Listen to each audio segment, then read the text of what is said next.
Bonjour, nous allons voir comment utiliser le logiciel CocombIM pour réaliser l'étude environnementale d'un bâtiment à partir de sa maquette numérique. Pour cela, on utilise le logiciel CocombIM et on fait Fichier, Ouvrir. On sélectionne une maquette numérique au format IFC et cette maquette numérique apparaît à la fois en 2D et en 3D.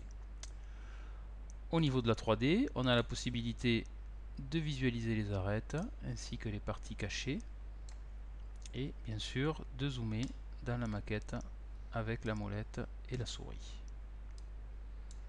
Côté 2D, on a des informations qui sont organisées hiérarchiquement. On voit ici par exemple que l'on a un site avec un bâtiment, des étages, etc. Lorsque l'on clique sur le nœud bâtiment, eh bien, on voit en bas l'avancement de la saisie du travail qui est à réaliser ou qui reste à réaliser pour l'étude environnementale. En l'occurrence, tout est à faire. Le travail consiste maintenant à affecter des éléments constructifs à la maquette numérique. Pour cela, on peut s'appuyer sur la bibliothèque des éléments constructifs, qui est accessible en haut via le menu, et dans laquelle on peut aller chercher les éléments dont on a besoin. Donc on voit ici par exemple qu'il s'agit d'un mur type, qu'il s'agit d'une cloison plate 60 mm, et donc on va les pouvoir prendre au niveau des murs neufs une cloison qui a déjà été entrée dans la base de données. On la traîne sur l'élément constructif qui nous intéresse.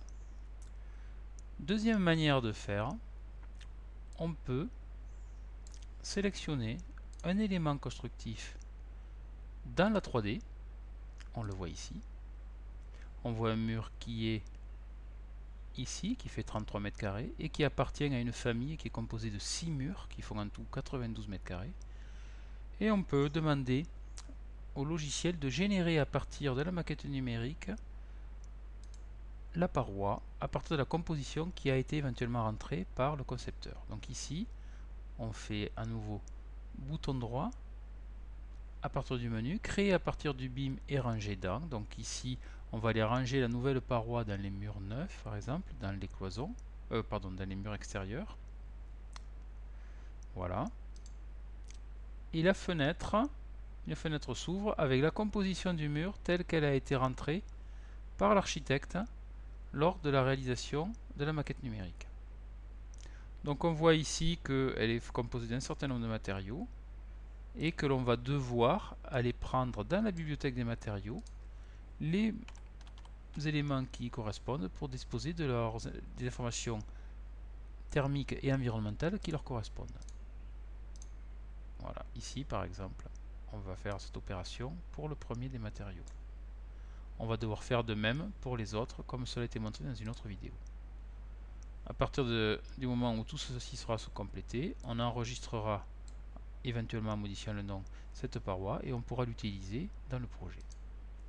Troisième manière de faire, on va pouvoir ici aller prendre à nouveau, comme on l'a fait tout à l'heure, une paroi qui nous intéresse, donc un mur extérieur par exemple isolé par l'intérieur, qui est affecté ici, et on peut tout simplement le copier, coller sur d'autres.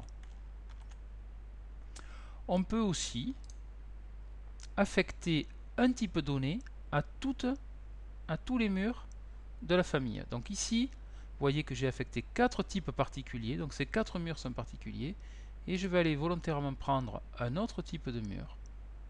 Donc ici, je vais prendre un mur extérieur, par exemple, isolé par l'extérieur, avec du bardage. Et vous voyez que la famille est affectée et que tous les éléments qui n'avaient pas préalablement d'affectation se retrouvent avec la même chose que la famille, en léger grisé et en italique pour montrer que ce sont des enfants entre guillemets de la famille. Je peux ici par exemple choisir de supprimer ceci et dans ce cas là le choix par défaut sera appliqué. Je peux à nouveau ici supprimer depuis le clavier ou avec bouton droit supprimer ici aussi et retrouver l'ensemble de la famille cohérente par rapport à ce qui a été choisi au-dessus. Donc on voit là que l'on a affecté un certain nombre de murs et on peut suivre l'avancement du travail en allant ici au niveau du nœud bâtiment pour s'apercevoir que à cette heure, il y a 11 murs qui ont été saisis sur 31. Ceci va donc nous permettre progressivement d'enrichir la maquette numérique, de faire de même pour d'autres éléments constructifs, le toit, etc. Et ensuite de pouvoir disposer d'une analyse en cycle de vie du bâtiment en allant cliquer ici sur l'onglet Analyse en cycle de vie. Ceci sera présenté dans une autre vidéo. A très bientôt sur notre site www.cocombim.fr.